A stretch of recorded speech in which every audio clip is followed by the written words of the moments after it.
Good evening, everybody. My name is Chuck Brow. I'm a member of the law firm of Upton and Hatfield, and we're delighted to join with the New Hampshire Institute of Politics and the History Department at St. Anselm College to bring you tonight Andrew Lubin to speak about defense and security issues beyond the wars in Iraq and Afghanistan. I met Andy Lubin debating the merits of building a Muslim community center on the site of the World Trade Center. We quickly learned that we had a lot in common.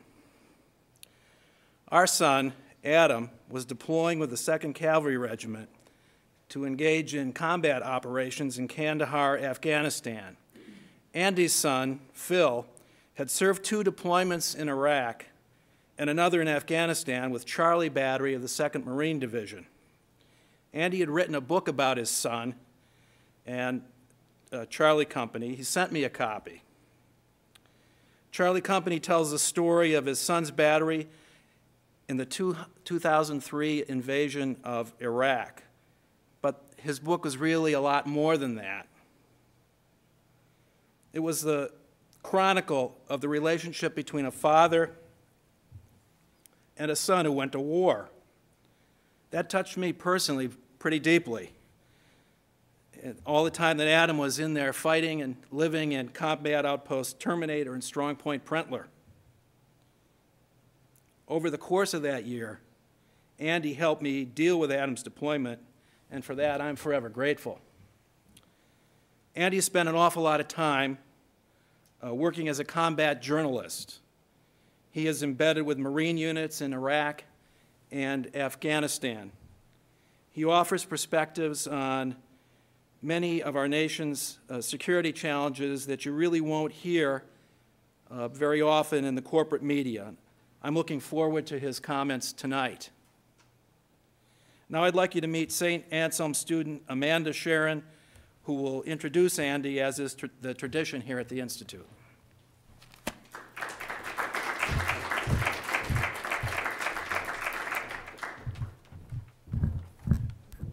Good evening. My name is Amanda Sharon, and I am a Kevin Harrington Student Ambassador. On behalf of the faculty, staff, and students at the New Hampshire Institute of Politics at St. Anselm College, I'd like to welcome you and thank you for joining us for this evening's event. The Institute's mission is to educate, engage, and empower citizens of all ages to actively participate in the civic and political life of their communities and strengthen democracy. The Institute is nonpartisan and does not endorse political issues or candidates. Before we begin this evening's program, I would just like to remind you to please turn off any cell phones or other devices that make noise. Following Mr. Lubin's remarks, we will have a brief question and answer period. Tonight's speaker, Andrew Lubin, is a U.S. Marine Corps combat correspondent, author, analyst. Mr. Lubin will discuss how he believes the use of unlimited firepower is both an ineffective and counterproductive solution in regions like Iraq and Afghanistan, and will address the value of counterinsurgency operations and why interacting with the local citizens while training the Afghan army and Iraqi police have been integral to America's security. Mr. Lubin will also talk about China as a potential military power and how this may cause unrest to other countries in the area. He will explain how America can be engaged in order to maintain stability and national security in the next couple of decades. His experience comes from his time spent in Iraq, Haiti, and Afghanistan, among others, as well as the joint exercises with the U.S. NATO Asian forces. Without further ado, ladies and gentlemen, please welcome Mr. Andrew Lubin.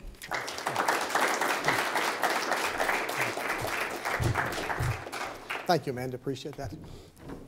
Well, thank you for the opportunity to address you tonight. I want to thank Neil Levesque and the Institute, Chuck Brow and Upton and Hatfield for co-sponsoring me, and Phil Pajikowski in the History Department. This is you've quite a program here, and I'm honored to be amongst you and be able to give you the value of some of my experiences. Yeah. I want to start with something very unpolitical, or maybe totally political. So what better place for it? The United States can't withdraw into some sort of Tea Party, Rand Paul type of attitude that ignores the world going on around us. We're still the most important country in the world economically. We are still the most important country in the world militarily. That hasn't changed. And you look at the immigration debate, People are still lining up to get across our borders. People want to be here. They like what we have. They like what we represent. And I'm not going to get into a diversion on the immigration policy, but in the end, we still set the standards around the world. People want to be like us. But they want to be like us to a great extent their own way. We're going to talk about some of that tonight. But going back to the Tea Party people, putting your head in the sand and pretending the outside world doesn't exist doesn't work. A lot of bad guys out there, a lot of bad guys who don't like us. We don't have to like it, but we got to accept them for who they are and deal with them accordingly. So, now, most wars are different than they were during World War II and even Korea. You have, this isn't America versus Japan or America versus Germany anymore. As 9/11 demonstrated, you can or all those years of Israel fighting against the PLO, you can have a person or a group take on a country and fight, unfortunately, very successfully. So we're going to talk about the world tonight. Can everybody hear me, or can I? I need this, don't I? I can't disperse this, okay. We're going to talk about the world tonight, what's happening out there, and even better still, okay, and how we can perhaps address the problems we have out there. These are the problems today. You could pull this off of any news screen every morning. Iran, haven't made the news since this morning. North Korea, again. Pakistan, with luck, they'll become the world's first failed nuclear Islamic state. China, I put China as a separate section there. Some days they're a friend, some days they're a foe. Many days they're not sure which they are, which they want to be. So they're a whole different world entirely. Failed and failing states. Mali, where the French had to send troops a couple months ago. They still have troops there, by the way. They keep announcing we're going to bring people back in a week. Well, it's been many weeks now. Pakistan, just addressed that. Nigeria, an oil exporter, which is good for us. But remember something about 3 weeks ago. They see an Islamic group seized 7 Western hostages and executed them because of that YouTube video a year and a half ago. But they're still taking offense at that, so they executed 7 people, 2 Americans, for that video. Mexico, our friend, without a doubt, our ally as much as they can be, beautiful beaches, and everybody here's had a shot or several of tequila. But they've also got a drug war that is so far has had 54,000 fatalities.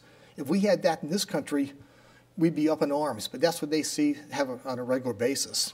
And the reason I call them a potential failing state is that violence is being exported into the United States.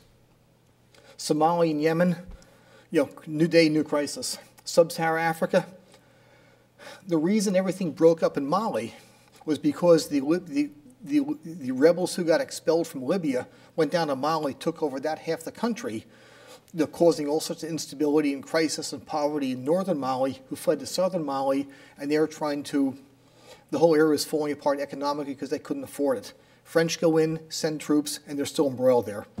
That's today's world. Now, a little bit of background. What's a failing state?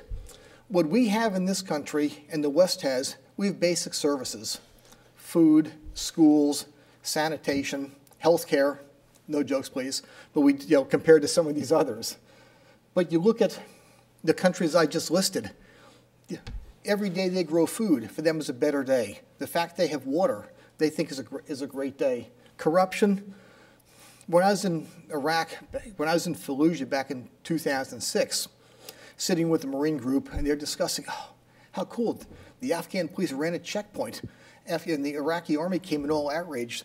The Iraqi police weren't running a checkpoint for security. They were shaking down the drivers, and if they had a nice car, they stole it.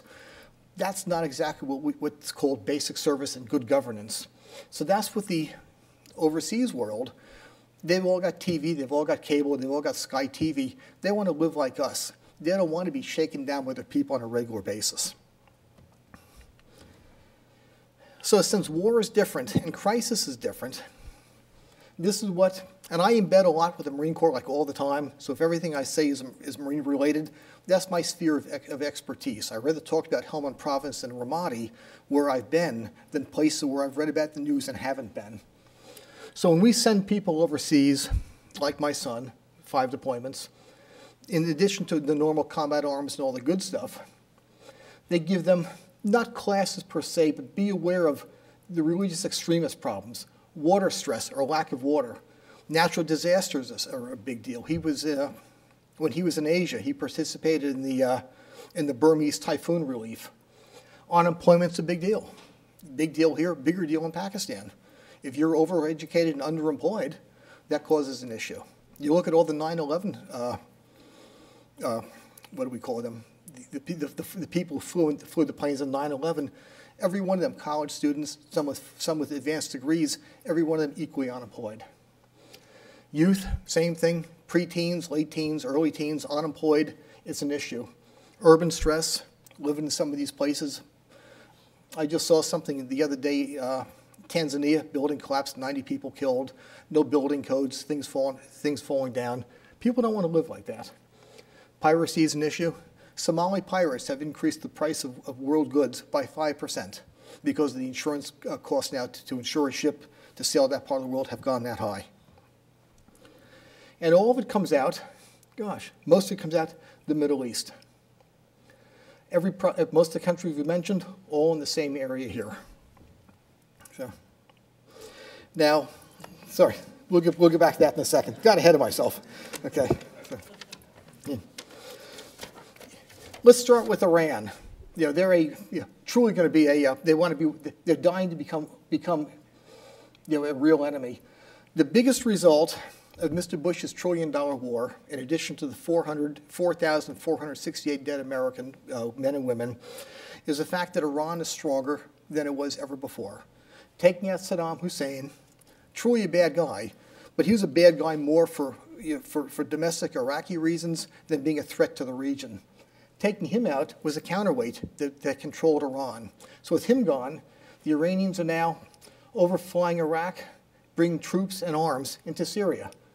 Hezbollah, back in 2006, was armed for the war with Israel by, I heard, 4,000 Iranian rockets. So with Saddam gone, and again, he wasn't a good guy, but he kept Iran almost under control. So the Iranians now have no counterweight, which makes them far more dangerous than they ever were. Islamic extremists came out of Libya, fled down through Mali. Sorry, the map doesn't go that far. And they're destabilizing that area, gone into the Sudan, and starting to get back into Chad. And what they're trying to do in Mali, what we're trying to do, then remember they went up into Algeria next, 32 or 35 people killed there. What they're trying to do is have a base in the Mali-Algeria area from which they could export their brand of religion across the Mediterranean into Spain and into Spain, Italy, and into France. None of them is a plus. Now we'll go back to even better. With Photoshop, we're all spectacular. Yeah. But the problem with Stupid here is that Stupid has nuclear weapons. And since he got nuclear weapons, we have to take him more seriously than we really want to. Probably more seriously than he deserves to be. With nuclear weapons and rockets that work, we've got to pay attention to what he's doing. Another problem is that there's such a closed society. Our major expert in North Korea is Dennis Rodman.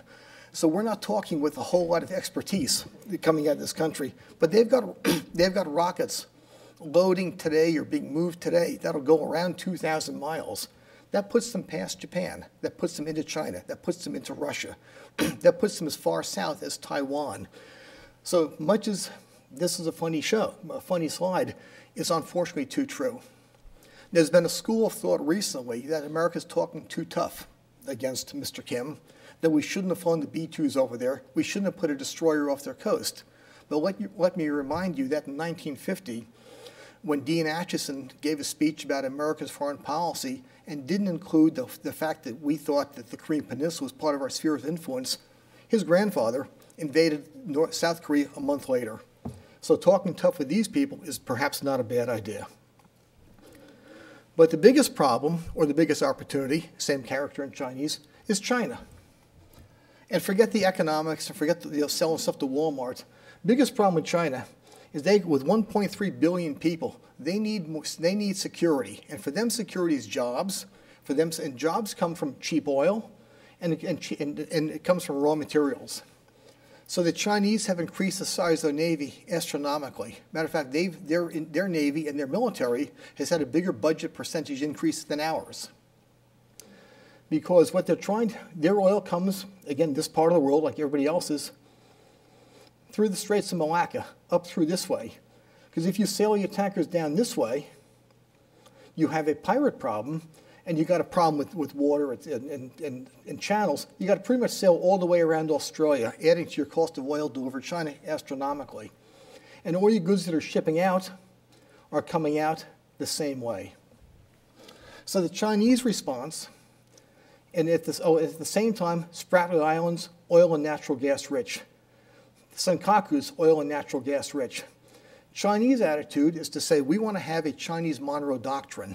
We want to make ourselves the arbiter and the decision maker in this entire Pacific Rim part of the world. So in my opinion, probably Mr. Obama's finest foreign policy decision that he'll be remembered for the next 30 to 50 years is a pivot to the Pacific, where he's actually put, a year and a half ago, he announced he and the Australians put 2,000 Marines in Darwin, and they're stationing more ships down there. You've got Marines in Okinawa sailing down, making port calls down this entire way. The Allies love it.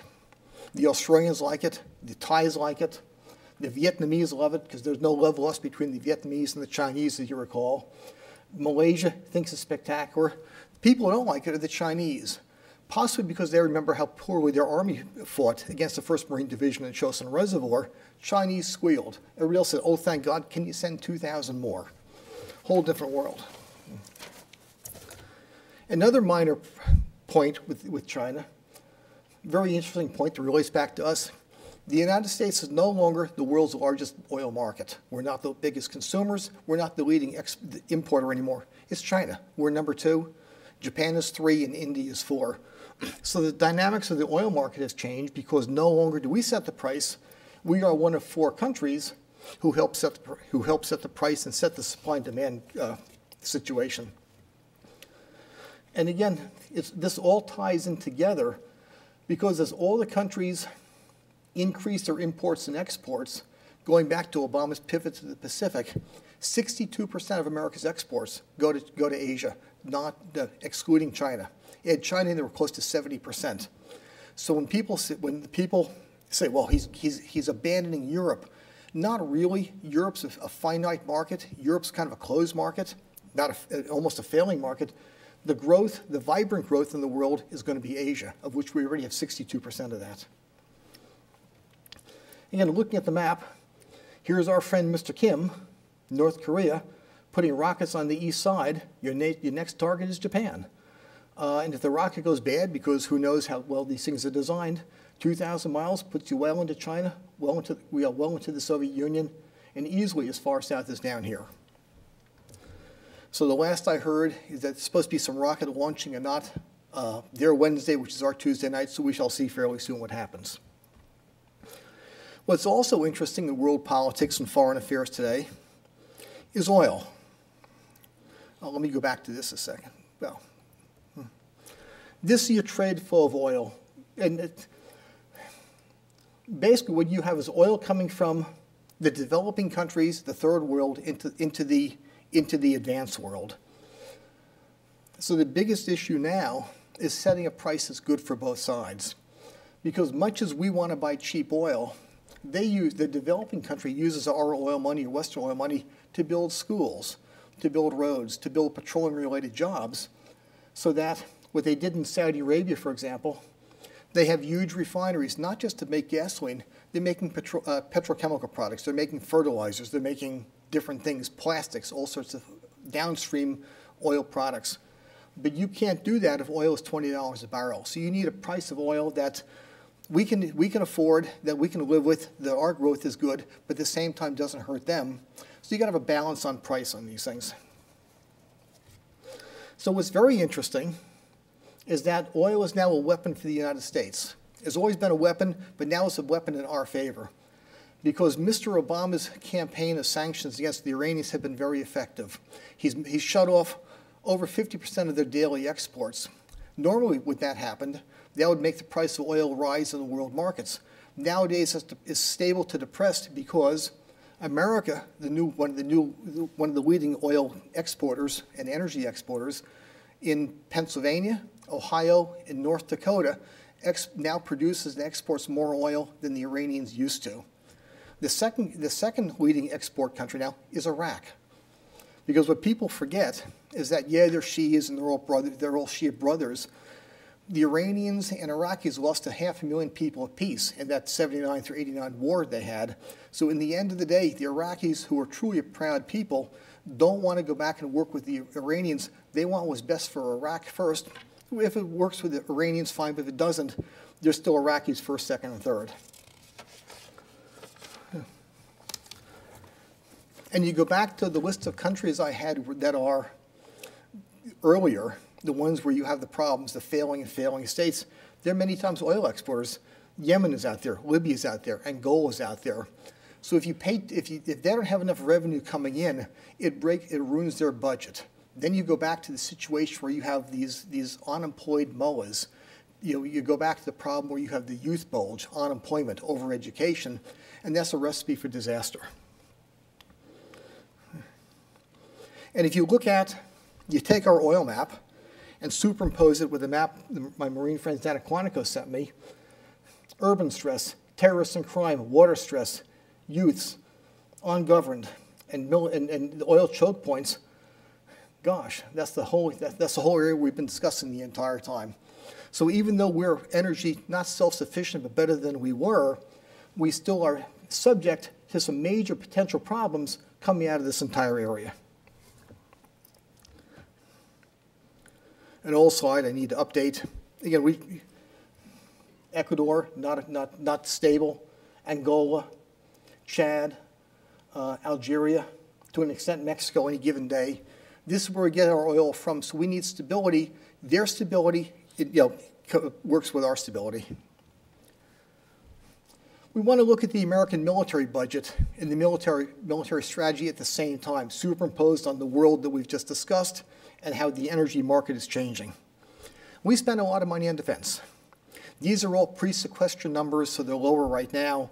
But effectively, we still spend more money on defense than the next 17 countries combined around the world. After sequester, if nothing changes, we will still have the largest military budget since 2006, which is only exceeded by the budget of 2007, 2008, 2009. The money's there. The biggest issue is how we're going to spend the money. Each branch of service isn't doing badly, $245 billion. There are around 500,000 soldiers, all great guys, all brave, all doing a great job, but 500,000 people only. Most of that money goes to high tech. Air Force, $170 billion. We're going to discuss them big time in a minute. Navy, $121 billion. Marines, smallest branch of the service, by far the small share of the money.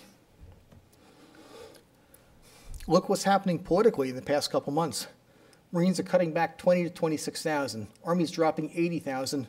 I think by the end of the day, it'll be closer to 100,000. The Navy, on the other hand, is trying to refight World War II.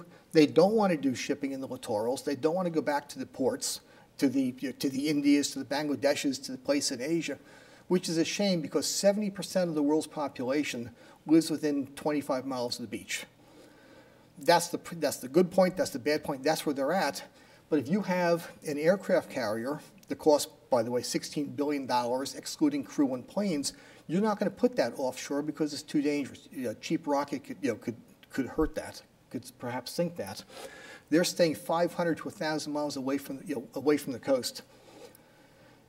Air Force want to be fighter jocks. They still think Tom Cruise is right. Unfortunately, the only other people who got neat jets like that are our allies. French, British, perhaps the Italians, Japanese who bought their planes from us. So they really don't have, you've got to tailor your military to the opponents out there. And your opponents are coming out of Angola, Chad, Mali. They don't have stealth fighters. They don't have nuclear submarines. They don't have aircraft carriers, ignoring the fact they're land-bound. So you look at what's happened in the past years. F-22, which is the plane that the Air Force sent two of to South Korea, they flew them at low altitude and a low speed because the F-22 is the plane that the oxygen system doesn't work. If it flies too fast, it shuts off. The plane crashes and pilots die, unless the pilot regains consciousness at a lower altitude. That's not what I call a very effective fighter.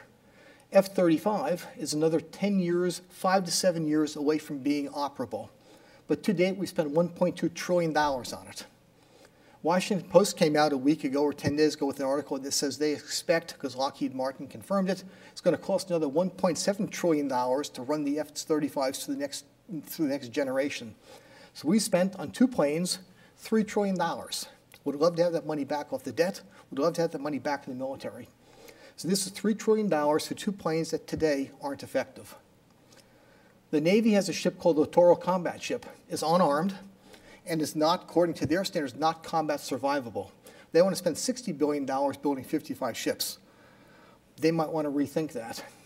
And what does work, amphibious capacity, because they're spending their money on these, they're 4 ships short of what the Department of Defense told them they have to have, 8 ships short of what they've agreed with the Marines to supply. That's the military that we have compared to what we need. This is a Littoral combat ship. Great looking ship, neat looking ship.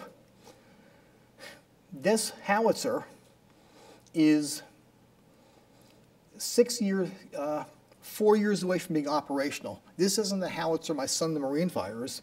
This is a special automated howitzer that can fire without crew. The problem is that the ship is basically unarmored. It's an aluminum ship, which we know from the British and the Falkland Islands burns when it's hit. So if you hit the bow of the ship or anything in this area, ammunition's down here, the ship is, the gun's going to jam or it's going to blow, and you now have a ship that's totally undefended. You have about 35 crew spread over whatever area. So even if the gun isn't shot, if something happens to the electricity, you don't have people on board who know how to run out there, load it by hand, and pull a lanyard and fire it. So they want to spend $60 billion on ships that effectively are unarmed. And not every ship will have this howitzer. This is a module that they're going to drop into the hold so that if they're over in the Persian Gulf being a minesweeper, they have to sail back to the United States, have that loaded onto the ship, and sail back. So if you're minesweeping in the Persian Gulf and the Iranians come out, you have nothing to defend because you've got to take a week and a half to get home, get your gun loaded, and get sent back to sea again. I'm not making this up. You can Google it. USS Independence. High tech doesn't seem to work in the Navy. This ship lost power, lost electricity, engines didn't work, radar didn't work, refrigerators didn't work, toilets didn't work. Had to send a tow out there, a tugboat, have her towed back into port. Another LCS, another Littoral combat ship, didn't have her engine welded to the deck correctly, so the engine broke loose, bent the propeller shaft, had to tow her back. That's not great shipbuilding. And why is that necessary? Again, because warfare has changed. We're not going to be fighting, we're not going to have a battle of Midway against the Chinese. Chinese are too smart. The Air Force won't be pattern bombing Germany because Germans are our allies. You're not going to pattern bomb Syria or Libya. You kill too many civilians. That's what I mean about how you need a military that is ready to attack or hurt the foe that we actually have. A lot of this is counterinsurgency. We're going to go back to, here we go. What works best in today's world is what's called amphibious operations. Ship like this is the USS Boxer. I took this photo about a month ago when we were flying onto her. These helicopters are available 24/7, don't have jets, don't have a fleet of ships around her. You have 2 more ships. And you also have 2,200 Marines and about equal amount of sailors on the 3 ships. Need to go into combat? Ready to rock today. You have a Haiti. If you have a tsunami off of Asia, you have a tsunami in Japan, they're ready to go today. The last time I was back in November, Hurricane Sandy, we had 3 ships like this off the New York Harbor. We had Marines and Navy doing humanitarian and disaster work in Staten Island and Queens. We had other ships like that off of New Orleans after Hurricane Katrina.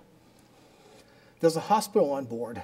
So what you can do is just sending Marines and sailors off, onto the shore with food, water, medical supplies. You're returning with injured civilians, and you can get first-class treatment on board. Evacuation of civilians. June 2006, Hezbollah with Iranian rockets attacked Israel, who defended themselves very forcibly. We pulled on the USS Iwo Jima 17,000 Americans off the Beirut beaches in 4 days. We had in the ship I was on, the USS Trenton, we had 6,000 people standing and kneeling and whatever, walking on a ship that was designed for 1,500. We pulled 17,000 in 4 days. That's not bad. This is how you get them from ship to shore. Bow of the ship opens up, and you have what's called an LCAC, landing craft air cushioned, and I'm hoping this works. We'll see. Ah, yes.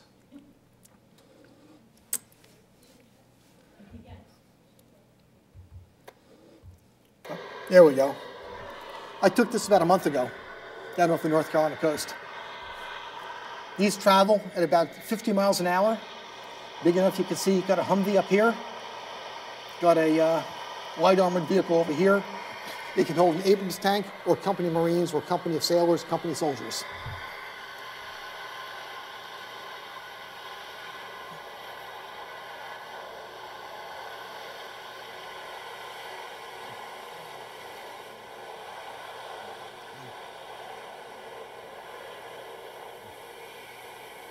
As it comes on shore, the record for these, a group of sailors took one, they drove it a mile off a beach. This thing go up, go inland as long as the surface is correct.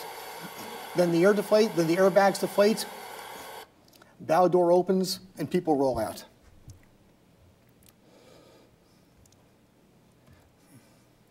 Or you have the Osprey, which got a bad rap years ago. It's been refined. It works very, very well. And the Osprey operates as a helicopter very effectively. It can carry civilians, carry Marines, carry soldiers. It can carry foods. It can carry MREs for refugee relief.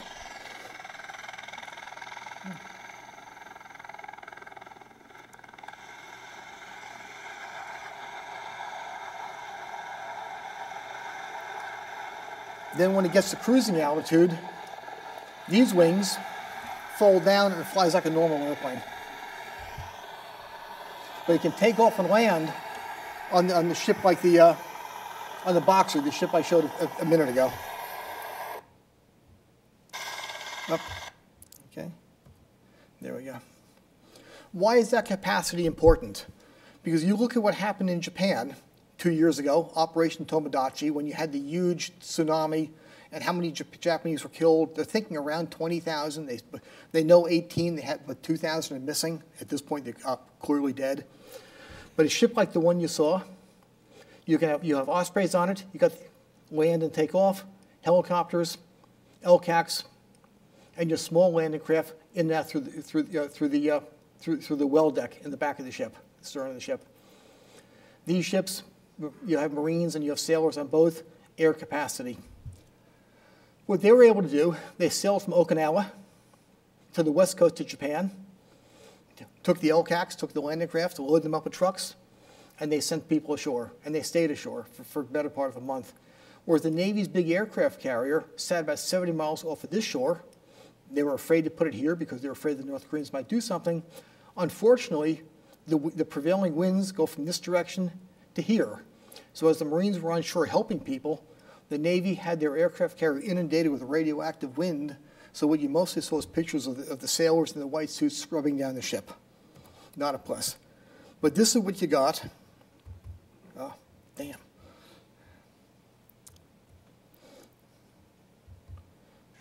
Yeah. Marines and sailors with the 31st Marine Expeditionary Unit and Japanese Self-Defense Forces helped deliver humanitarian aid to residents on Oshima Island. Local officials say 2 walls of water nearly 70 feet high converged on the island, causing massive destruction. The MU delivered food, water, and essential hygiene kits to more than 400 residents displaced by the disaster. Today's operation was very successful. Marines were able to get out, spread some help further inland. We were able to take bulk water inland and distribute it to one of the displaced persons camps. The MU's unique amphibious capabilities also delivered vital Japanese electric utility vehicles and technicians to the remote island. And within hours, power had been restored for the first time in 16 days. The 31st MU continues to provide aid at the request of the Japanese government. Gunnery Sergeant Jimmy Steer, Oshima Island, Japan. That's basically how you keep that. That's the value of the military today. Yeah, Marine soldiers, my son serves, Mr. Brad's son served. Get these young men with an AK-47 M16, they're happy campers, but they're equally happy doing something like what you just saw. And the reason amphibious operations are important, you look at the distances in the Pacific. These are the Senkaku Islands. They're important because they're oil and gas rich. And the biggest problem the Japanese have now is deciding how they're going to defend it. Because if the Chinese, who are here, way closer to the tail end of the islands than the Chinese put 5 or 6 sailors on one island, 5 or 6 soldiers on a different one. You know, they spread 100 people over 5 islands. They've taken control. Face and reputation is important in Asia. How do the Japanese get them? You know, how do the Japanese get their islands back? So if the Chinese sail into Tokyo Bay, that's cool. The Americans are there. Chinese aren't stupid. They're not going to do that. But so the Japanese have to learn how to respond. Now, going back to Operation Tomodachi with the earthquake, what people don't know is that 4,000 Japanese froze to death in the 2 or 3 nights after the earthquake. The Japanese Navy, very efficient, was able to get loaded up, got off the coast, couldn't get anything ashore. So again, they're saying close to 4,000 people froze in the 3 nights after the earthquake. So when they saw the Marines coming ashore, it took them a few days, ecstatic. Japanese military was off California coast a month ago. I was out there with them, learning how to do these kind of operations. They've actually bought many of our vehicles called Amtraks, amphibious assault vehicles, that can, big tank-like things, that can sail from the back of that ship to the shore. Japanese have bought 50. They want to buy more. We don't have any more to give because this old technology, this all the Marines have. What they're also, now they're coming back in June for a big operation because they need, again, to learn how to coordinate. Japanese Navy does X. The Japanese Army does Y. They don't understand how to put the two together. Marines and Navy do. That's why they go out together. When they load the ships, they're loaded for combat, loaded for humanitarian, loaded for whatever it might be. Japanese haven't figured that out yet, so they're coming back for about a month operation back at that time. Go back to... But when you get ashore in an area like a Pakistan or an Afghanistan or an Iraq, you need to turn around and decide who the enemy is. Some of this stuff, back in World War II, we're Americans, they're Germans. We had our uniform, they had their uniform. We're Americans, they're Japanese. We can tell the difference. Can't tell the difference in a group like this. Like I'm fond of saying, you need to be able to tell the bearded bad guys from the bearded good guys, and kill the, you kill the bad guys, give jobs to the rest. The clear part, that's the oorah stuff. That's all the fun stuff. But this stuff and keeping the bad guys out is what makes this possible. Like I said, you need to get rid of the bad guys before you can drink those 3 cups of tea. But this is when they come in, about a week after this happened, 3 days after the fight stopped, excuse me. This is my picture. And the locals came in and effectively said, thank you so much. You got rid of those bad guys. What are you going to do to keep them out? Well, we need your help to tell us. Well, why our help? You're Americans. You know this thing. We don't know who's who. When everybody's name is Mohammed and everybody's got a beard, I can't tell the damn difference. I speak German and Spanish, not Pushto and Dari. My son, some Spanish. Your son, some Spanish or whatever. Pushto and Dari, different languages. You need their help to tell us who's who and what's going on. But you got to be able to decide, are you going to fight, you're going to talk. Sometimes it might be a split second. Is he a friend or is he a foe? You got to know the difference very quickly. But when you learn the difference, you make a lot of friends. When I took this summer and a half ago, they were in the midst of a job program. We put together a jobs program in Helmand Province where USAID had been active in the 50s and 60s, built hundreds of miles of canals, because before the war, Afghanistan was a food exporter. Helmand Province is where most of it came from. Corn, wheat, grapes, tomatoes, cucumbers, like a farmer's market spread over southern Afghanistan. So we put these guys to work cleaning the canals by hand, $4 a day, paid in cash in the local currency Thursday afternoon. You got to sign in, put a thumbprint on, you work 3 days, you get paid for 3 days. Work 5 days, you get paid for 5 days. They loved it. First salaried work they'd had, some of these guys, in a generation. Average salary in that area was $1.50 a day, making $30 to $40 a month in an area that cost $150 to live. They needed to work. So when they went home after a day pulling out trash, dogs, tires, whatever you find in canals in Afghanistan, ugly stuff, you got water going to the crops in the field that night. So a month and a half later, when you go to the market, the farmer's got tomatoes for sale, grapes for sale, wheat for sale. Who's got the money to buy it nowadays? Gee, Mohammed the canal cleaner. So when I'm buying something from you, you got a wad of Afghanis you'd never had before. God, you're thinking, God, he bought my tomatoes. What can I buy with this?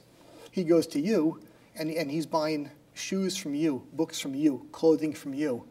We built a local economy for $6,000 a week payroll. And then as word of that got around, and word of that gets around very quickly, other Afghans came down from Lashkar, the local capital about 20 miles away, by truck with effectively stuff they bought from different Pakistani, different Chinese traders.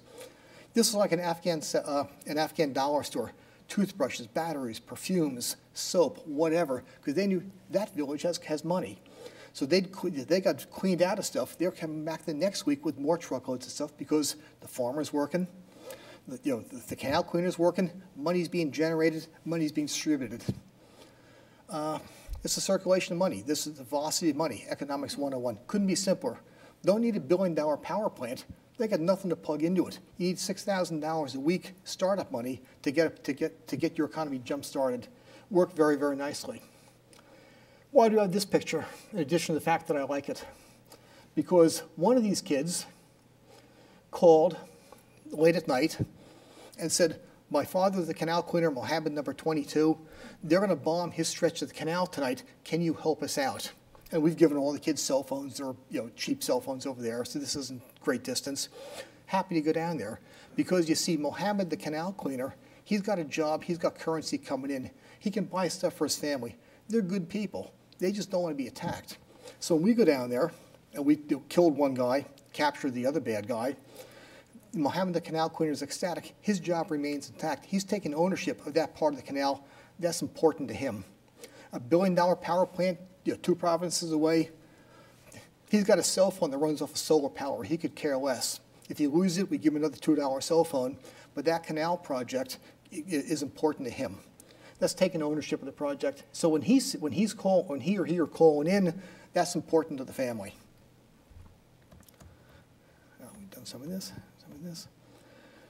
Going back to the same thing with the ships, Iwo Jima, the USS Iwo Jima, which was the one that I was on 3 months during the fall, after Hurricane Sandy, was also did this big tour of the Caribbean nations back in 2010, 5 months, and these are relatively poor and somewhat important countries.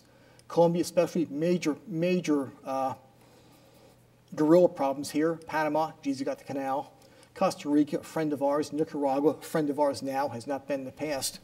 But in 5 months, the Navy corpsmen and the Marine corpsmen assistants did 43,000 plus primary medical treatments and did 161,000 small-scale treatments. So when you're in some village in Guyana and the Maoist rebel comes in and wants to tell you about the evils of the West, they're thinking, no, these guys just spent a week here. They put drops in mom's eyes. They took care of the kids. The baby doesn't have diarrhea anymore. These Americans aren't as bad as as we've been told. Whole different thing. Again, this isn't big dollars. Marines are getting a paycheck whether they're offshore or not. Navy gets a paycheck every 2 weeks, depending what they're doing. Put into use. Could not be more effective. And to go back to our friends in Japan, the same week to the day that the Marines off of Okinawa were doing this in Japan, you had another group off the Libyan coast. Because remember, combat's different these days. You don't necessarily have to have a huge Normandy invasion or an Iwo Jima type invasion. 7 Harriers, which are small jets, jump jets, the wings pivot.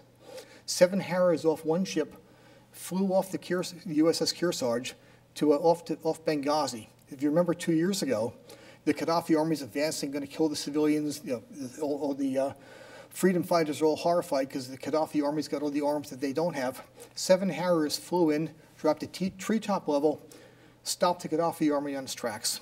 Amazing use of firepower. Flew back to the ship, refueled, rearmed, and whatever Gaddafi forces weren't dead the first round, they were dead the second round. Then they flew back to the ship, never made the news. So as the Republicans, Mr. Gingrich's picture I saw in there, saying Obama should send troops, we should get involved. He sent people. Obama shouldn't send troops, don't need to get involved. 7 pilots, 7 planes, 2 trips, stopped the Gaddafi army outside Benghazi. Could not be simpler, could not be easier. We also sent people to Haiti right after the earthquake. You had ships pulling down. The command element arrived 6 days later. Ships arrived a few more days after that. Same type of thing. You had people coming ashore, in the trucks, in the LCACs, bringing wounded people back to the ships at night. Repeated trips in and out, repeated trips in and out. Doesn't stress the population, doesn't stress the roads, doesn't stress whatever facilities are left. Don't have to worry about the airport, which remember you had 1 airport, bringing all the relief in, the big relief flights in. Don't need a big airport. We load stuff on a Humvee. We load stuff on the LCAC. We load stuff on helicopters, fly it inland to where it was needed. Couldn't be simpler. This is the commandant's attitude of where the United States is going to fight in the upcoming generations. I don't see the words China or Germany or any major conventional wars in here. He's talking about expanding population. That's the third world. A group of young males, unemployed, got a problem with extremism and political stuff. Remember the 9/11 people, where a gallon of water is more valuable than a gallon of gas. Areas that, again, we're not talking the United States declaring war on Germany or Hitler declaring war on us. This is Osama bin Laden saying, I'm going to take down the World Trade Center because I don't like these Americans.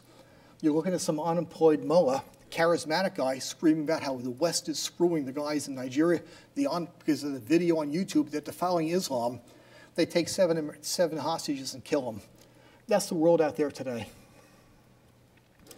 And the trick is, the world is how the world is. We're never going to change some of these people's minds, but you need a military that can find them, get them, or help the people who want to help us, and decide and take care of the world on that basis.